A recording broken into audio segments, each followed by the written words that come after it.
Приветствую зрителей канала Центра политико-правовых исследований. С вами ее ведущий Семитай Аманбеков. И сегодня у нас очень важная, актуальная тема, которая затрагивает, наверное, одно из таких основополагающих принципов нашей страны – свободы слова, которая, безусловно, держится на законах, держится на нашем свободном гражданском, пока еще свободном гражданском обществе, ну и, конечно же, на наших независимых медиа.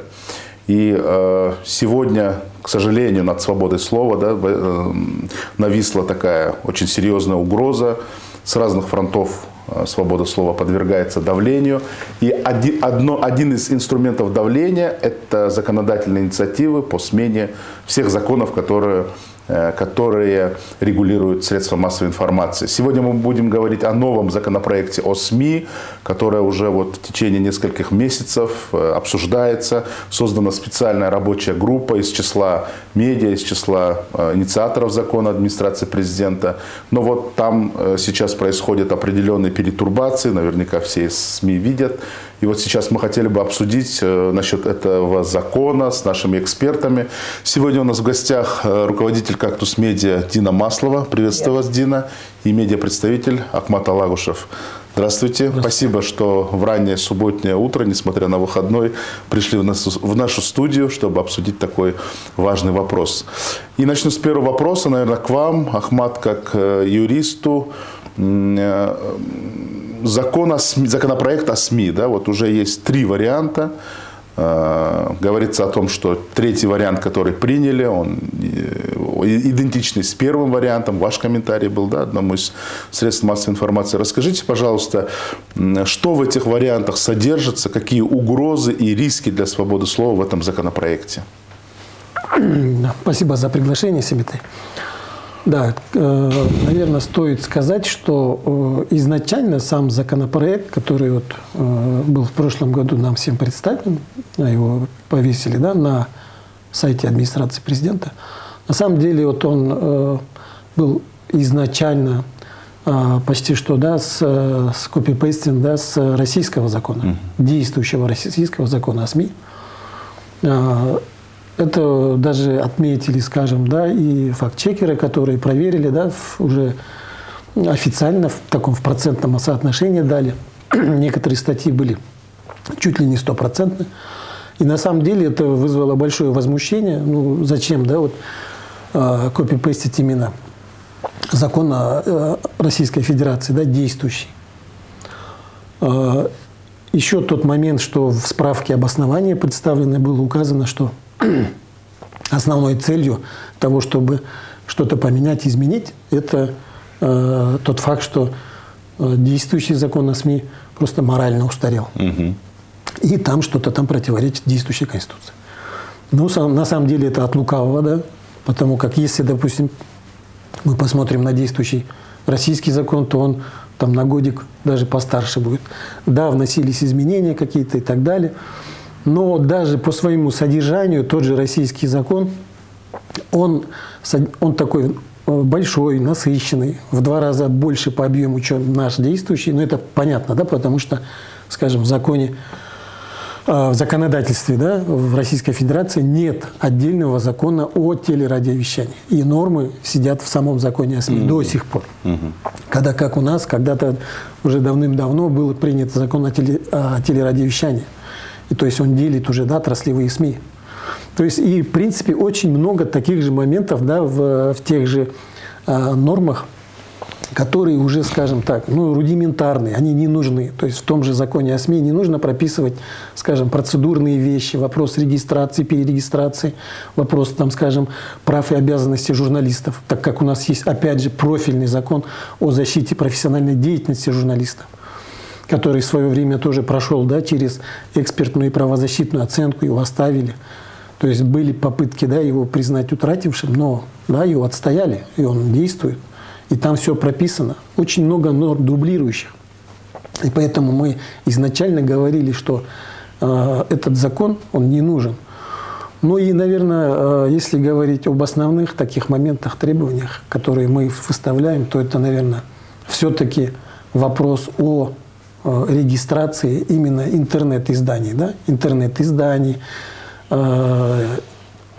интернет-ресурсов, сетевые СМИ. То есть, опять же, очень большая, скажем, такая палитра определений, и она совершенно разная. То есть в этих всех представленных законопроектах нет четкого понимания того, именно вот разработчика, автора, что есть, скажем, да, веб-сайт, что такое интернет-издание, что такое сетевые СМИ. То есть этого понимания нет. В тех представленных определениях, по сути, да, вот и юристы, да, и не юристы, и вопросы, и, скажем, технари. Все задаются вопросом, как это все выделить, разделить и понимать, что под этим есть. То есть новый закон предполагает, что все интернет-издания, ресурсы должны быть зарегистрированы. Получается так. То есть вот в последнем варианте разработчик уже прописал сетевые средства массовой информации, одно определение, и веб-сайт. И вот что такое веб-сайт, оно не раскрывается. То есть если, допустим, переходить, скажем, на какие-то другие законы, где уже у нас есть понятие интернет, понятие, скажем, интернет-издания, то там есть такое, скажем, да, уже какое-то понимание того, о чем говорится. Если, ну, к примеру, в Конституционном законе о выборах президента Джухар-Кенеша, там уже есть такое определение, уже есть ссылка именно на интернет-издание, на интернет и так далее. Дин, а вот на твой взгляд, это правильно, что интернет-издания должны регистрироваться? В развитых странах это вопрос саморегулирования СМИ. То есть государство, например, может вводить и уже ввело, это у нас действуют определенные требования к интернет-СМИ в части освещения выборов. Существует аккредитация, да, СМИ в том же Джухар-Кенеше. Но это вопрос, хочешь создаешь, хочешь не создаешь. Самое главное, у нас есть закон о регистрации юридических лиц. И в законе о СМИ есть много норм, которые помимо регистрации юрлиц накладывают еще дополнительные обязательства по регистрации. Хотя в концепции к законопроекту, который вот только родили, говорится о том, что вот ранее государство особо журналистов и СМИ не защищало, а теперь решило защитить и о нас позаботиться. Вот. Еще более ограничивая нашу деятельность. Ну, то есть, на примере «Кактуса», то есть есть юридическое лицо, который является учредителем «Кактус Медиа». То есть всем понятно, да, что это не блог, это не газета, это не телеканал. В общественном восприятии мы являемся интернет-изданием, да, именно журналистами, а не там фитнес-тренерами, там, блогерами какими-то и так далее. Хотя этот закон о СМИ предусматривает регистрацию всех веб-сайтов. Но новый законопроект о СМИ, помимо устава юрлица, обязывает регистрировать устав редакции. Вообще, что это за продукт, непонятно. Помимо регистрации, то есть и регулирует договорные отношения между учредителем, исполнительным органом и условно сотрудниками. При этом здесь в законопроекте о СМИ реально каша по поводу вот собственника и редакции. Очень многие моменты не прописаны. То есть помимо трудового договора или договора услуг, который предусматривается гражданским законодательством, ну то есть как в обычных всех компаниях, в организациях, есть еще договор с редакцией или редактором. Это вообще что за продукт? Дублирующий, да? Это, возможно, это не дублирующий, но это еще дополнительные какие-то договоры. То есть помимо трудового договора с редактором, обычного, да, по трудовому законодательству. Или у меня может быть редактор на аутсорсе, да, по договору услуг, допустим. Этот законопроект устанавливает, что я еще должна какой-то договор, и устав, и договор, и еще отдельную регистрацию получить. Зачем это надо? На твой взгляд, зачем законодатель, администрация президента, точнее, кто его инициирует, такие вот сложности создает?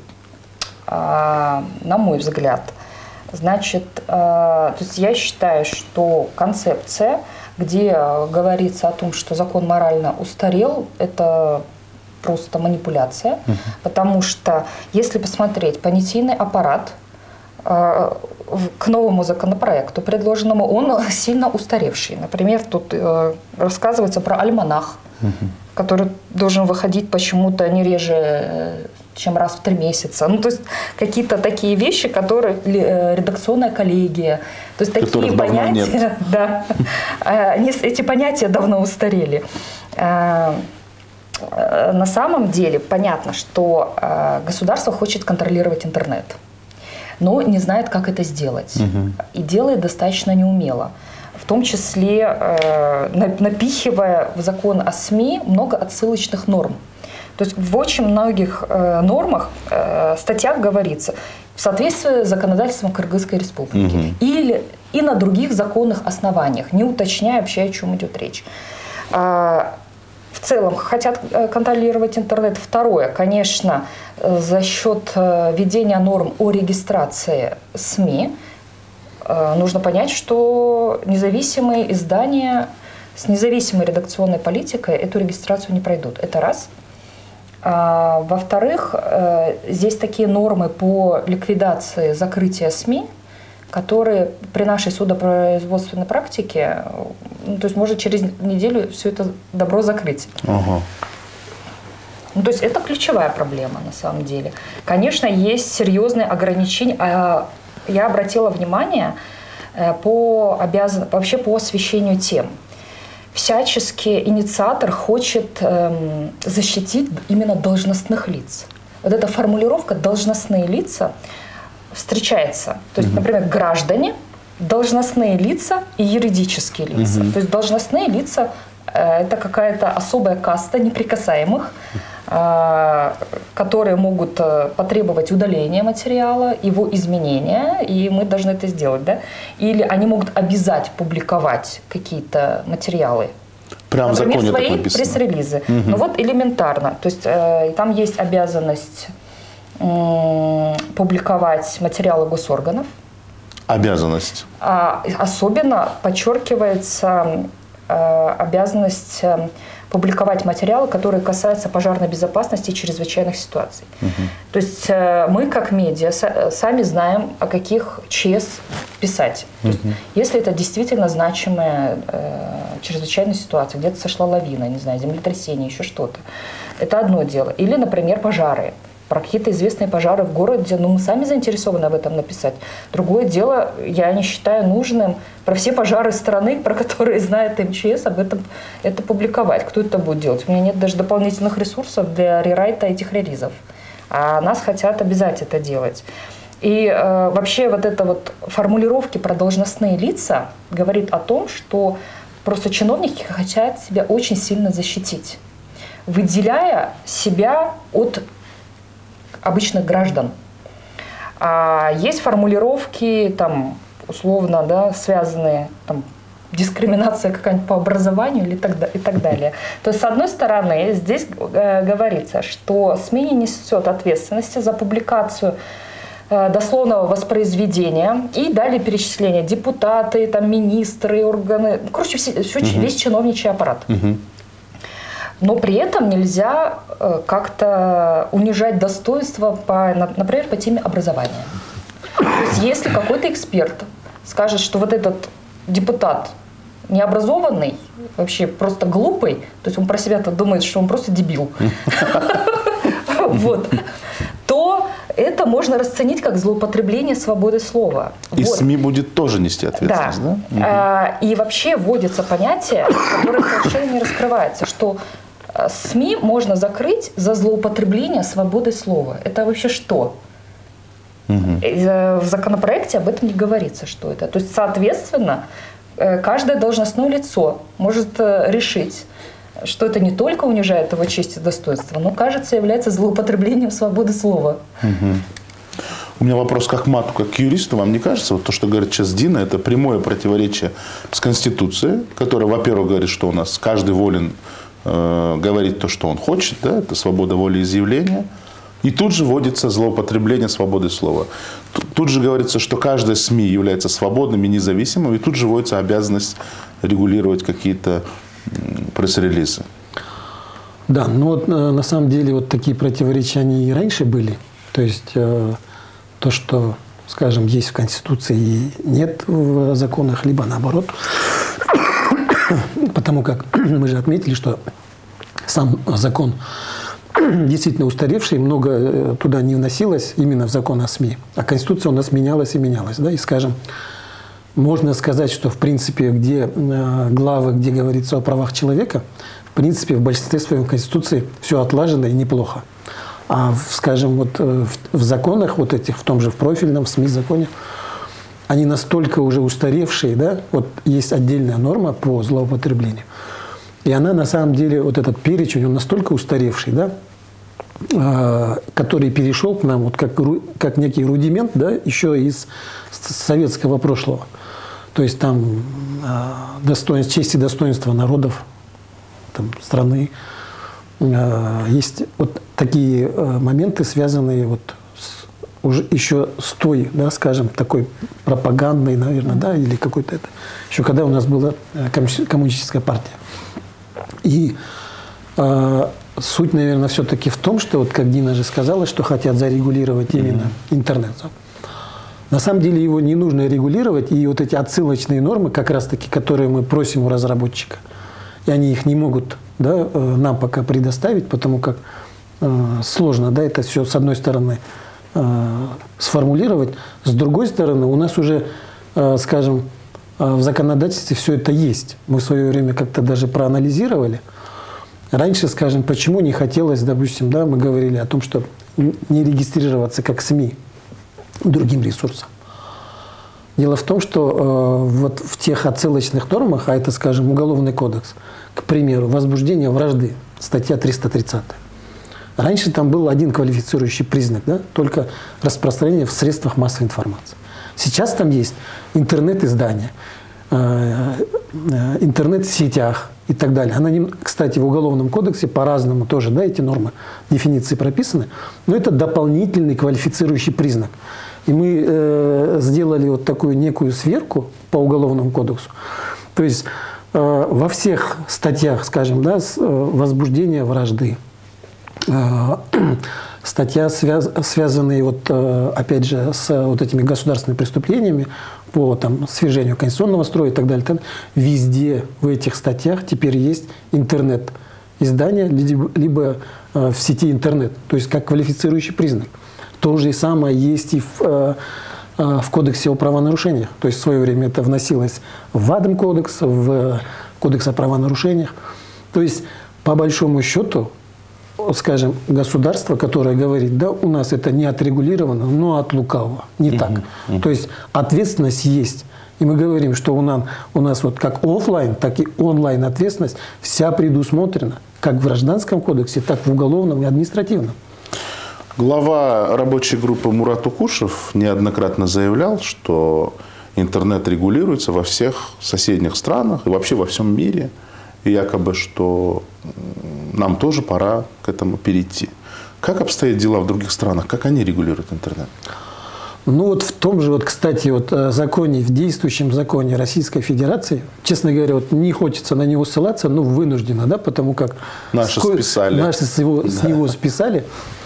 Он не является эталоном, но нужно сказать, до определенного времени, скажем, да, этот закон о СМИ российский был неплох. Он был такой довольно демократичный и либеральный. Где-то до 11-12 годов. Я иногда говорю об этом, что как раз-таки, когда произошла, да, вторая смена, второй приход президента Путина, как раз-таки все это опять там начало обрастать нехорошими нормами. Вот. И в данном случае, вот, даже в этом законе, в действующем, в Российской Федерации, у них вот интернет-издания, вот эти, скажем, сетевые СМИ, или как угодно их назвать, они имеют возможность только добровольной регистрации. Это четко прописано, по-моему, в статье 8 Закона Российской Федерации о средствах массовой информации. А как дела обстоят в Казахстане? Да, вот в Казахстане то же самое. У них тоже четкая отсылочная норма. Да, там более четко прописано, что есть интернет-издание. Это вопрос, скажем, да, именно с доменным именем идет отсылка, гиперактивная ссылка на закон об информатизации. Вот, то есть у наших ближайших соседей тоже этого пока нет, скажем, да. Как раз у них тоже сейчас проходит изменения. Тоже государственные органы вносят что-то схожее, но я хочу сказать, что ни в России, ни в Казахстане нет, скажем, да, принудительного, как мы это говорим, принудительной регистрации веб-сайтов, интернет-изданий и так далее. Значит, мы опять впереди планеты всей, да? Да, мы впереди планеты всей, но и на самом деле, насколько это нужно, мы и говорим, что по большому счету закон о СМИ, он должен быть привлекательным, чтобы туда хотели попасть. То есть, если будут там определенные нормы, по которым есть какие-то, скажем, да, послабления, вопросы, скажем, да, избежания ответственности в случае там ссылок и так далее, какие-то вещи, то есть, если что-то соблюдено.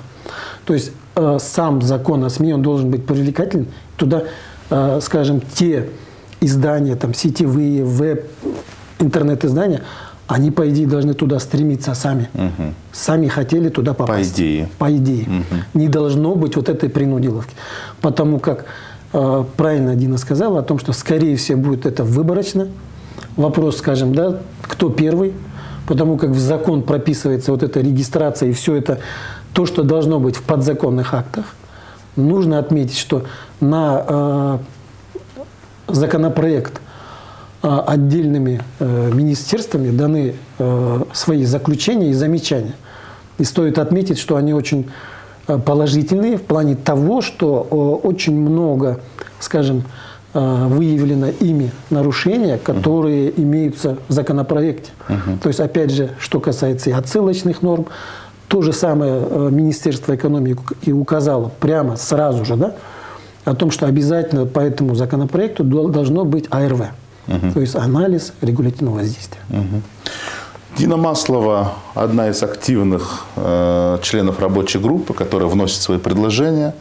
Дина, расскажи, пожалуйста, и действующий журналист, расскажи, пожалуйста, еще какие угрозы ты увидела в новом законопроекте, помимо которых ты рассказала? Ну, во-первых, если брать начало, это понятийный аппарат.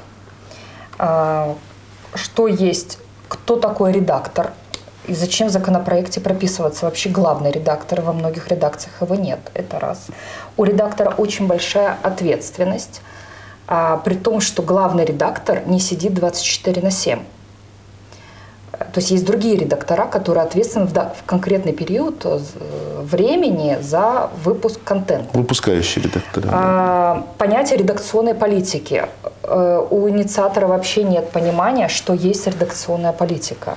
Редакционная политика – это не интеллектуальная деятельность, как предлагает инициатор.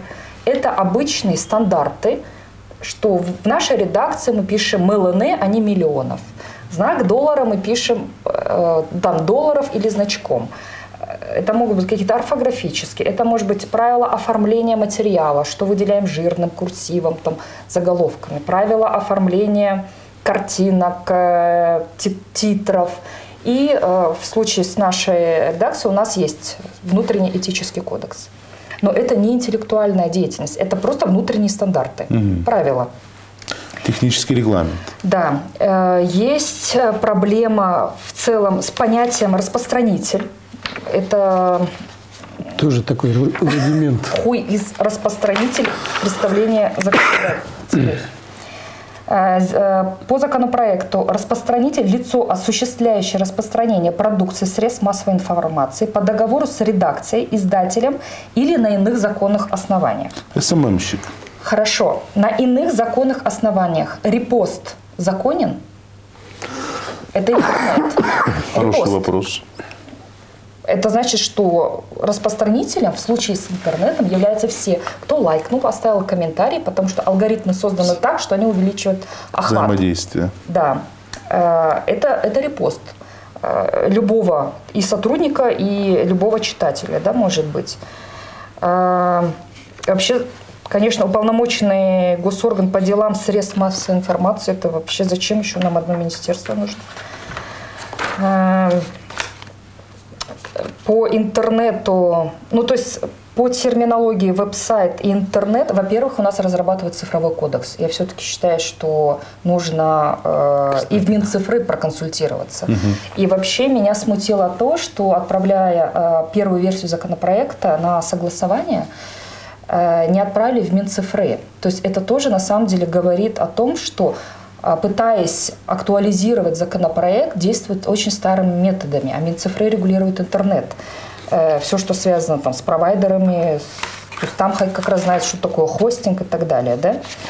Ну, здесь есть вообще просто повторяющиеся нормы.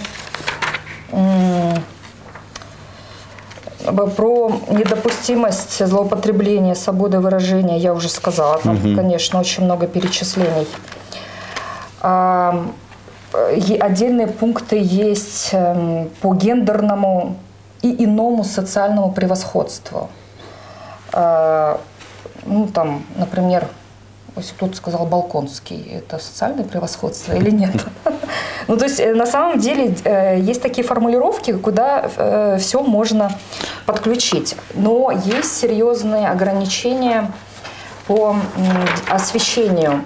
Например, что нельзя публиковать информацию судебных слушаний по случаю неразглашения, да, информации. Данные следствия. Данные предварительного следствия. Хорошо, если к нам обращаются в редакцию жертва насилия, которая говорит о том, что следователь волокитит дело. Или бездействует, и на самом деле раскрывает часть информации, это нарушение или нет?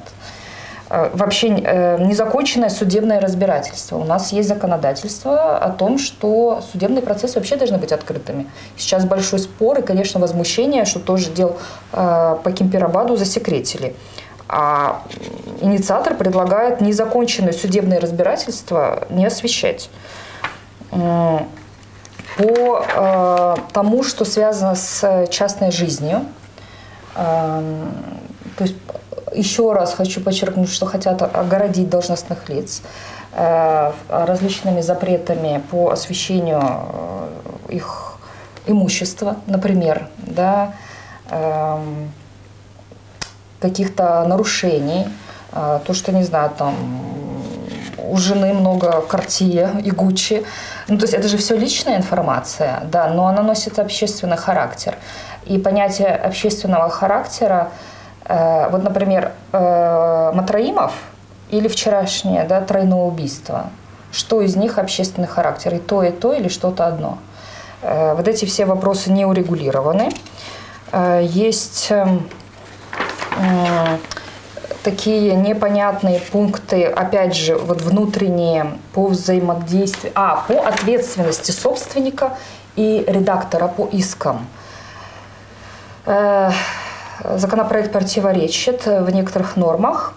То есть собственник не имеет права вмешиваться в редакционную политику, но по всем искам несет ответственность собственник. А по договору с редакцией и редактор, и собственник вместе отвечают за деятельность редакции. В общем, я не понимаю, в каких случаях кто за что должен отвечать на самом деле. Потому что в случае «Кактуса» я, например, собственник, но бывший главный редактор. Ну, вот есть... Ну, понятно, что есть какие-то нормы там, по презумпции невиновности, да, и хочу подчеркнуть, что, как правило, нарушает презумпцию невиновности сами правоохранительные органы, хотя бы той информацией, какими-то пресс-релизами, когда говорят, что есть там беспрецедентные доказательства вины кого-то там, например, в коррупции, да. Очень много никто не вправе обязать редакцию опубликовать, например, материал, если иное не предусмотренное законодательством. Иное это что? Максимально размывчатые нормы, видимо, просто, их будет трактовать вот тот самый уполномоченный по делам СМИ, да, на свое усмотрение. Вот зачем этот госорган нужен? Чтобы трактовать эти нормы. Хорошо, давайте тогда уполномоченный, я не знаю, по делам швейников, вообще по каждой отрасли, вот по каждой создадим тогда уполномоченные органы. Это же одна просто из отраслей, не более того. И уже все везде прописано. Что еще нужно прописать? Дин, ну вот в рабочей группе нам неоднократно говорили, я тоже являюсь членом рабочей группы. О конструктивном обсуждении, да? Да, о конструктивном обсуждении, что якобы мы вот вам даем на суд, и вы там можете туда внести свои предложения. У меня следующий вопрос, наверное, к вам обоим. Вот они представили уже третий вариант. Говорят, что якобы СМИ затягивает там, со своими предложениями, и поэтому вообще мы вынуждены... собрались обсуждать первый. Да, мы вынуждены все время вводить эти свои варианты. На ваш взгляд, это делается искусственно, чтобы потом сказать, что вот, мол, вот СМИ нам ничего не дали, и мы были вынуждены вот такие нормы принять. Или все-таки они готовы к диалогу? Ну, вот сложно сказать, приходится только догадываться. Скажем, если вот говорить о втором варианте, то туда внесли, да, целый блок из 7 статей про блогеров. Да? Да. То есть это вот такая некая инициатива после Нового года. И мы все бросились его обсуждать. Но мне кажется, отвлекающий маневр. Да, совершенно верно. Я тоже так думаю, что вот, ну, нате, ладно, попробуем так заехать с этой стороны. Получилось, да, увели на сторону. Потом увидели всю эту реакцию, убрали опять. Но это неправильно, так не должно быть. То есть, опять же, да, вот мы, к примеру, да, готовимся по одному варианту. Тут, да, скажем, да, приходим, да, собираемся уже вот, а тут, оказывается, нам выкатывают другое. То есть у нас есть, конечно, да, какие-то несостыковки в самой рабочей группе, но я считаю, что, скажем, какие-то, скажем, недочеты, либо, скажем, да, что-то не вовремя, да, делается, это в первую очередь от разработчиков, да, то есть от авторов. То есть они нам в первую очередь должны предоставить были какие-то документы, на которые мы, сославшись, дали бы окончательный свой вариант. При том, что мы договорились, что мы не будем, скажем, да, каждый свою версию писать, а делаем один сводный, то есть от всех представителей СМИ, которые там в рабочей группе находятся. То есть, в принципе, облегчаем работу тем, кто будет все это сводить. Но это однозначно. Они сами даже признали это и сказали, да, это будет хорошо. Вот. И, на мой взгляд, да, вот идет вот некая такая, скажем, игра, по которой они что-то вбрасывают, видят какую-то реакцию, потом уходят, да, опять назад и остаемся, скажем, да, вот опять же медиасообщество немножко, скажем, да, в таких дураках в плане того, что как будто вот каждый раз мы что-то отбиваем, они идут, да, на какие-то уступки, а мы все недовольны. Но на самом деле дело не так. То есть вопрос-то главный, он стоял, да, в другом. То, что, во-первых, вообще нет концепций, справка обоснования абсолютно не соответствует тому, что есть в тексте. И опять же я хочу сказать, все вот эти 3 министерства, по сути, да, куда обращались, это Министерство юстиции, экономики и культуры, все эти министерства дали заключение о том, что да, действительно, справка обоснования не отвечает 25-й статье закона о нормативно-правовых актах. Везде говорится о том, что нарушена законодательная техника. Там столько замечаний. И на самом деле, третий вариант это не меняют. Да, и да, уже третий вариант, совершенно верно. И вот эти замечания абсолютно не учтены. И предоставленная нам, скажем, вот концепция, вот мы ее сейчас уже разобрали, ну, ее сложно назвать концепцией. То есть это вот некие, скажем, мысли вслух и, по сути, не подпитанные, да, никакими, скажем, примерами, то есть реальными какими-то фактами, ссылки на источник, почему нужно это менять, для чего это нужно делать. То есть любая справка обоснования, концепция, она должна исходить из каких-то реалий, где говорится о том, что вот у нас было вот так или так. И самое, что удивительно, везде пишется про правоприменительную практику, а ее нет. Просто нету, она не указана. Можно было бы даже, скажем, да, указать просто источники, ссылки и не расписывать это, к примеру. И мы бы сами их посмотрели, да, что имеется в виду, если не хотят, скажем, да, заниматься там, да, бумаготворчеством. Но и этого нет. То есть нету ни одного примера, почему это плохо, почему это неправильно, почему это не работает. Потому как я сказал, все работает, всех можно привлечь к ответственности и так далее. И это вопрос, скажем, да, вот к фейкам. Только фейки невозможно привлечь. И по большому счету все те, кто работает, да, легитимно, их всех можно привлечь к ответственности. Дин, но все-таки главное требование медиасообщества к рабочей группе какое? Может быть, вот все, что ты сейчас назвал, это тоже какой-то отвлекающий маневр? Мне сложно... То есть вариантов на самом деле несколько. Что это может быть отвлекающий маневр, что как бы пригласили журналистов, но будем пихать свой законопроект. То есть на примере согласования с другими госорганами мы увидели, что администрация президента не учитывает даже мнение госорганов. Просто что формально отправила. То же самое может быть с рабочей группой. И вообще вот это построение диалогов, то есть председательствующий постоянно говорит о конструктивной дискуссии, дайте нам свои предложения. Но при этом мы с декабря требовали справку обоснования, концепцию. Ее предоставили, когда, на этой неделе, да? 10-го, по-моему. Да. Вот, 10 февраля, прошу отметить. Потом на прошлом заседании мы просили список норм, на которые ссылается инициатор, вот это все, в соответствии с законодательством, иные отсылочные. Далее, да, вот их называют бланкетные нормы. В итоге в переписке там сказали, что мы подумаем, вообще давать вам или не давать. Это что, конструктивный диалог? Потом правовая клиника «Эдилет» обращалась по поводу разъяснений с терминологией. Администрация президента не ответила, но перенаправила письмо в Минцифры. Сроки 10 дней, потом эти сроки предложили продлить.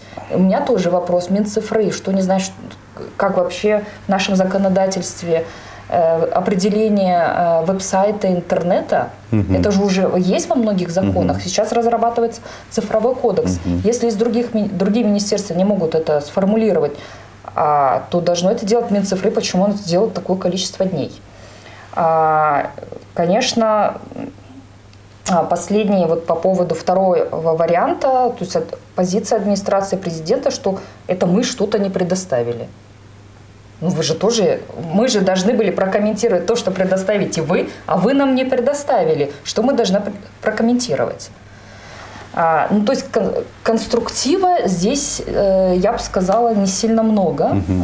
Я допускаю, что никакие вообще предложения не будут учтены. Взять даже тот же первый вариант. И Институт Медиаполис, и правовая клиника «Эдилет» в октябре предоставляли анализ. То есть ни во втором, ни в третьем варианте эти же предложения так и не были учтены. Это рабочая группа для медиасообщества, попытка объяснить. Это не значит, что мы добьемся успеха. Мы будем пытаться. Но если можно, я вернусь к предыдущему вопросу, вот, что меня беспокоит. По интернет-редакциям. Вот тебя, кстати, это тоже касается. Да? Подача заявления о госрегистрации. У нас интернет-СМИ. Значит, должна быть указана предполагаемая территория распространения продукции. Это же невозможно указать, потому что это Google аналитика. То есть кто-то зашел, там, не знаю, из Вьетнама, из Гуа, еще откуда-то, и это будет указано. То есть я не могу всю территорию, я могу указать. Весь мир. Да, я могу указать, что мы как бы для кыргызстанской аудитории, но уполномоченный орган может нас не зарегистрировать, потому что мы предоставили недостоверные данные. Потому что он скажет, а вот кажется, у вас там 3 человека, не знаю, из Узбекистана, например, читают, да? Или примерная тематика и специализация. Вам вообще это зачем? Если я не укажу весь перечень, то есть меня могут не зарегистрировать, потому что я, например, не указала, что мы еще публикуем афишу или прогноз погоды. Или предполагаемая периодичность выпуска. Это что? Периодичность выпуска. То есть, я понимаю, это в газете, еженедельная, ежедневная периодичность выпуска. Есть материал, публикуем, нет, не публикуем. Вот вся периодичность. Или максимальный объем средства массовой информации. Сколько вешать в граммах, терабайтах, гигабайтах, штуках. Что это такое? Ну, источники финансирования. То есть наши доходы в основном от рекламы. Я должна всех перечислить рекламодателей. А если завтра новый появится, что-то так и будет. И там же есть такое, что если что-то меняется, месячный срок я должна перерегистрировать. Иначе отзовут. Да, ну вот объем, это, например, объем, это что? Это аудитория. Короче, непонятно вот это. А здесь есть еще интересно. К заявлению, в уполномоченный орган, прилагается документ, удостоверяющий плату госпошлины, окей, а также документы, подтверждающие соблюдение заявителем при учреждении СМИ требований, установленных настоящим законом. Какие документы, подтверждающие соблюдение требований, установленных? Это что? Дайте перечень или... то есть требования к регистрации... Или сошлитесь на статью, да? Да. Номер. Да. Хоть о чем это может быть речь. А на всем этом основании могут тебе или не зарегистрировать, или заставить перерегистрировать, или ликвидировать. Если я, не знаю, в списке, может быть, не укажу какого-то рекламодателя или какую-нибудь страну. Территорию, да, например. Или если я укажу, перестрахуюсь весь мир.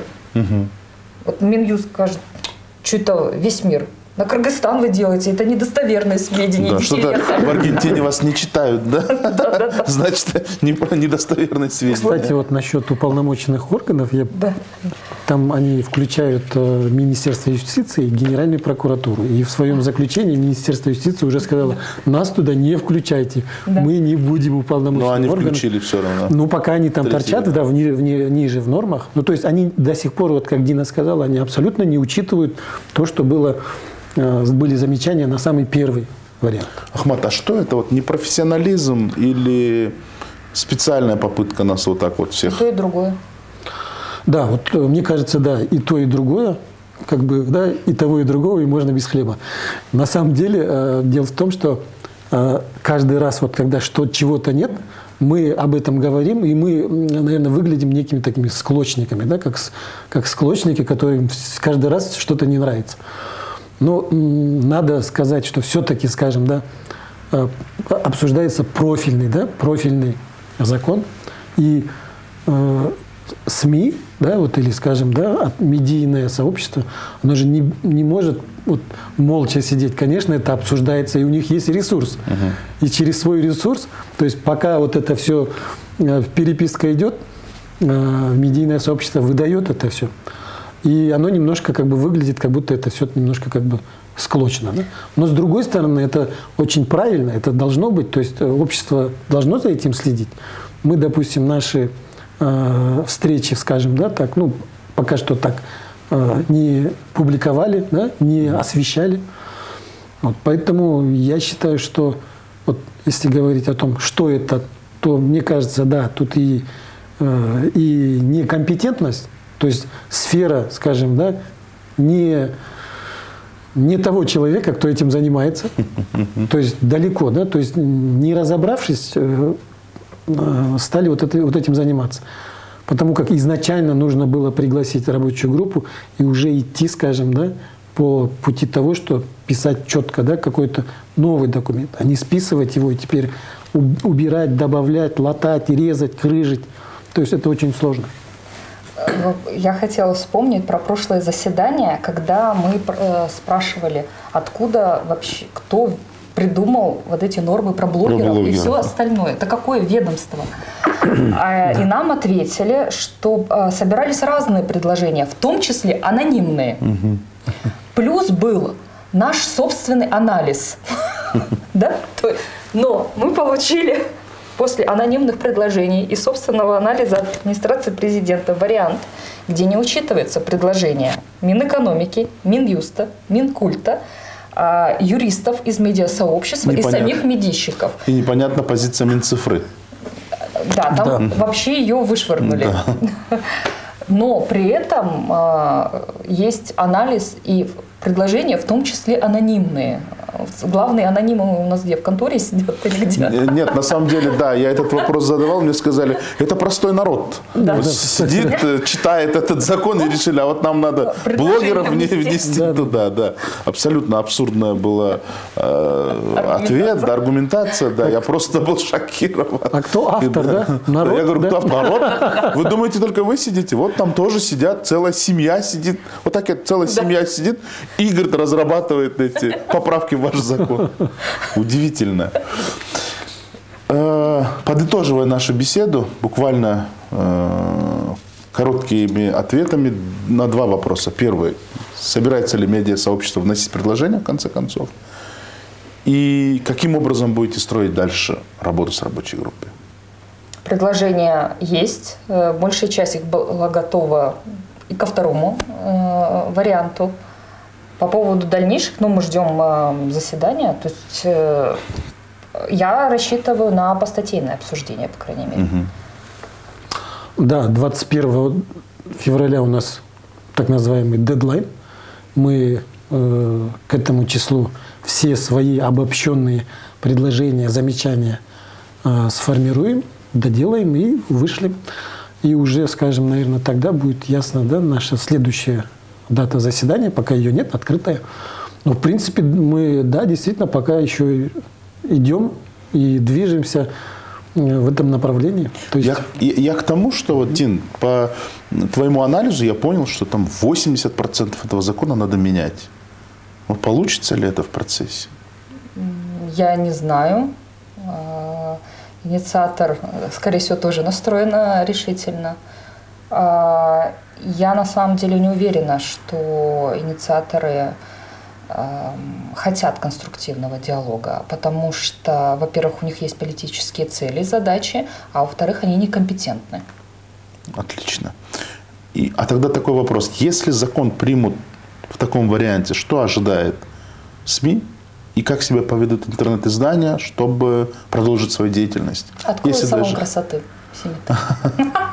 Если, например, не зарегистрируют или будут ставить препоны, как вообще независимые интернет-издания будут действовать? Да и не закроются. Ну просто. Как не закроются? Или ты работаешь на власть, или тебя не зарегистрируют. А если тебя не зарегистрируют, ты продолжишь функционировать без свидетельства, то есть требование, ответственность, предусмотренная другими законами Кыргызской Республики. То есть независимые интернет-издания перестанут существовать? Да, скорее всего, вот либо не пройдут регистрацию, это вот, скажем, да, вот те, кто работает в нашей доменной, да, зоне. Даже если, скажем, да, домен будет не в нашей зоне, то я так думаю, что найдут возможность и примут, скажем, первоначально будут ссылаться на Кодекс о правонарушениях. Там есть норма, которая говорит вообще обобщенно о нарушении, да, о неисполнении там законодательства. То есть, но потом, я так думаю, что могут и принять и другие законы уже в изменения в Уголовный кодекс. Ну, как раз вот к отсылочному. Да, то есть мы пойдем, можем пойти, наверное, или, возможно, они пойдут по пути нашего, да, не ближайшего, дальнего соседа, северного большого соседа, который в свое время, да, они не стали там принимать уже дальше в закон о СМИ.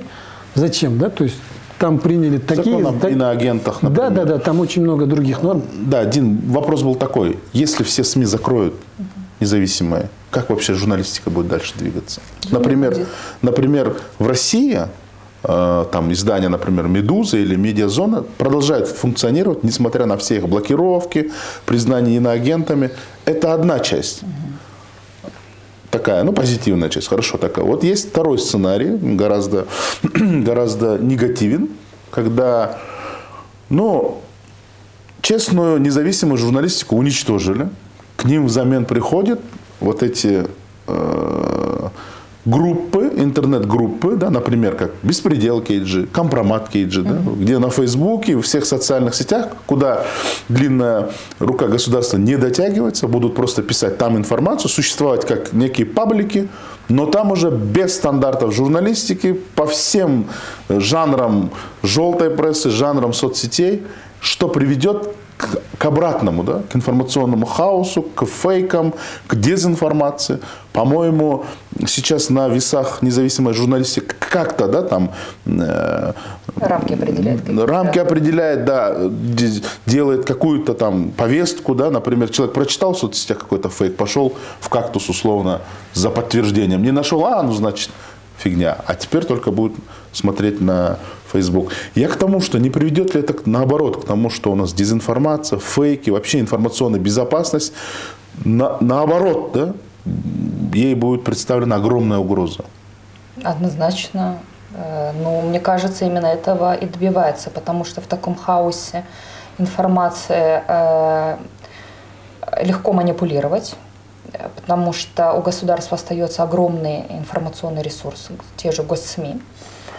Легко манипулировать и продолжать отуплять население, чтобы манипулировать различными фактами. Вот у нас главный комбинатор как раз рассказывала, что в Штатах буквально не доедает, в Кыргызстане-то живется лучше. Наверное, поэтому чиновники свои, я не знаю, для чего они отправляют своих детей на Запад, да? Да, чтобы они там голодали, замерзали. Вот, ну да, и это будет нормально. Мне кажется, именно этого и добивается. Ахмат, ну и такой тоже уточняющий вопрос. Кыргызстан все-таки является членом международного сообщества, взяло на себя обязательства по соблюдению кучи международных деклараций, законов, пактов, да? Но принятие этого закона о СМИ, вот в этом варианте, наложит ли на Кыргызстан такую тень, что они не соблюдают международное законодательство? И будут ли санкции какие-то? Да, вот мы упустили, наверное, один важный момент. Вот вы задаете вопрос и говорим о, скажем, да, каких-то международных договорах, да, которые мы ратифицировали, являемся участниками, да, международного права. Помощь благодаря Получаем помощь, все это так. Но на самом деле этот законопроект, вот в том виде, в котором он есть, он в первую очередь прямо противоречит нормам нашей Конституции. 63-я, по-моему, если не ошибаюсь, там четко прописано, не должны приниматься нормы, ущемляющие, да, свободу слова в первую очередь. То есть отличная норма, которую, да, мы в свое время приняли, да, на референдуме. И дело в том, что я думаю, что в первую очередь будет нарушение именно в этом ключе, потому что идет сужение. Вопрос, иногда говорят, что если дает возможность, да, что-то учреждать, регистрировать, это как бы некое благо, право дающее. Нет, это как раз-таки стоит вопрос на, скажем, да, уменьшение этих прав. И не зря, скажем, в том же заключении Министерства юстиции, которое дало на этот законопроект, есть определенная даже небольшая глава, где они указывают, что было бы хорошо, как рекомендация, вообще этот законопроект дать на какую-то правовую экспертизу в Конституционный суд, представляете? То есть вот такая сноска есть от Министерства юстиции, потому как, да, если в справке об основании автор говорит о том, что она противоречит Конституции, то вы должны сказать, в чем именно, да. Самое ключевое. И совершенно верно. То есть вот нормы Конституции, они сейчас в большинстве своем именно касательно прав человека, свобод, она, можно сказать, идеальна. Можно сказать, там есть пару норм, да, которые как ложка дегтя, да, бочки меда. Но в большинстве своем эти нормы, они по сути идентичны. То есть наша Конституция в этом отношении неплоха. То есть все прописано. И наш этот, скажем, не наш, а этот законопроект, тот, в том виде, в каком он есть, он сейчас именно противоречит Конституции.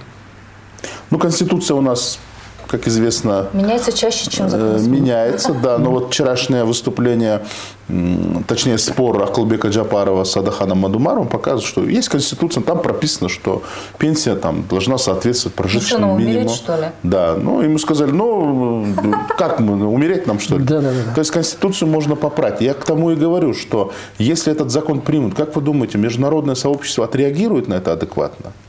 Ну, вы знаете, вот у нас есть вот сейчас действующий закон, я скажу, да, все-таки о защите от заведомо от недостоверной и ложной информации, ну, это вообще такое исключение от нормы, вот этот закон, о котором говорили, да, говорилось и говорится, он уже начал, да, применяется просто со страшными нарушениями. Насчет этого всего международное сообщество, да, видит, смотрит, порицает, дает свое заключение, комментирует, говорит, что так не должно быть, потому что это нарушает все и вся, да. Но, скажем, да, реакция от наших властей, ну, скажем так, почти нулевая. То есть мы не видим позицию, скажем, наших властей официальную, да, о том, что происходит, правильно это или нет, хорошо или нет. И мне кажется, что вот окружение тех людей, которые принимают решения, вот они их просто толкают в некую пропасть. То есть если они думают, что, да, можно идти как по какой-то аналогии других стран, то у нас свой путь. Мы не должны были идти по этому пути. Но я вижу, что на самом деле, что вот, есть вот такая риторика, да, скажем, она больше, скажем, наверное, инсайдерская, потому как, да, первые лица государства пока что, да, четко об этом не говорят. То есть четко свою позицию, как должно быть, что будет, и их мнение по всему тому, что происходит. Тебе заключительное слово. Я могу сказать, что если этот закон примут в этом виде, в таком виде, вопрос же не только в очень небольшом количестве журналистов и редакций, да, по сравнению с общей демографией.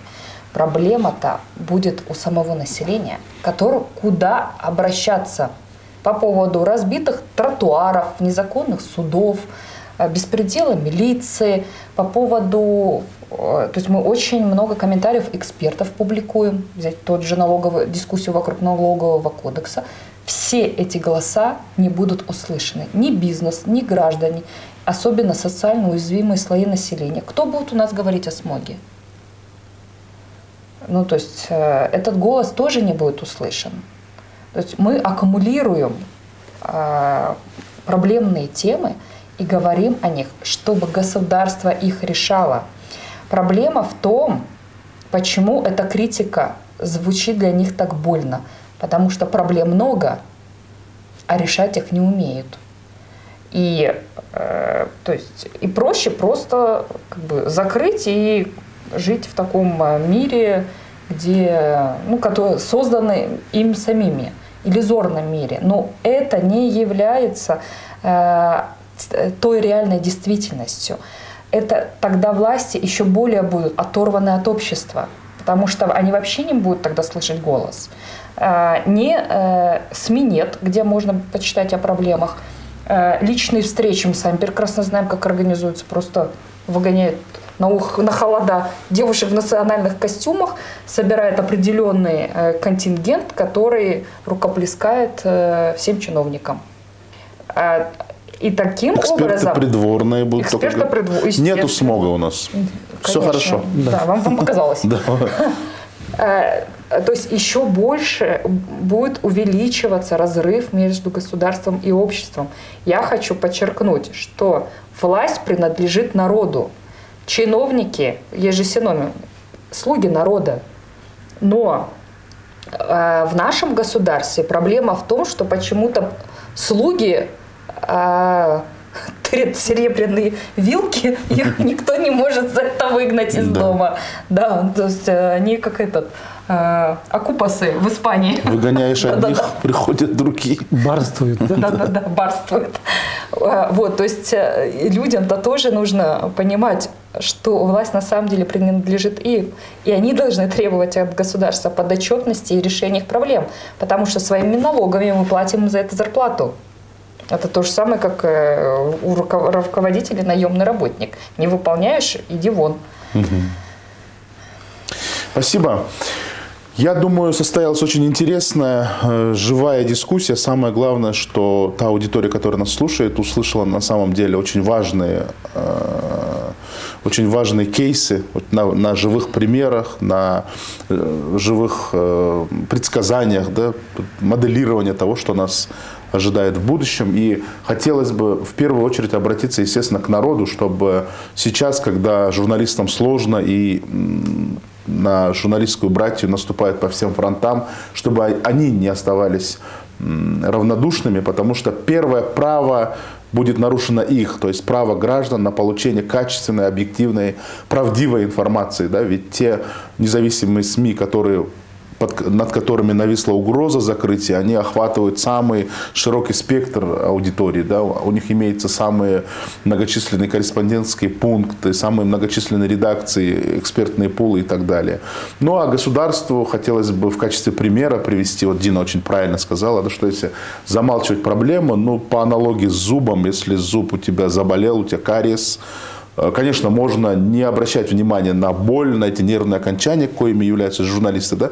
Просто принимать ударную дозу кетонала, что они вот пытаются вот этим сделать, да?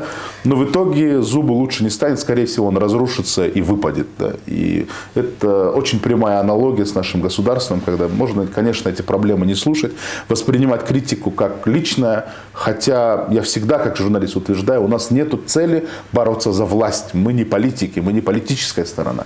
Мы просто сторона, которая объективно освещает имеющиеся проблемы. Поэтому мы надеемся, конечно, что в обсуждении этого закона будут приняты все предложения независимых медиа, тем более там они структурированы в один документ, и в отличие от администрации президента везде дополнены всеми доказательными базами, да, аргументациями, и все в соответствии с законом. Поэтому посмотрим, будем посмотреть, как говорится. Коллеги, вам спасибо, что пришли, вам спасибо, что были с нами. До встречи.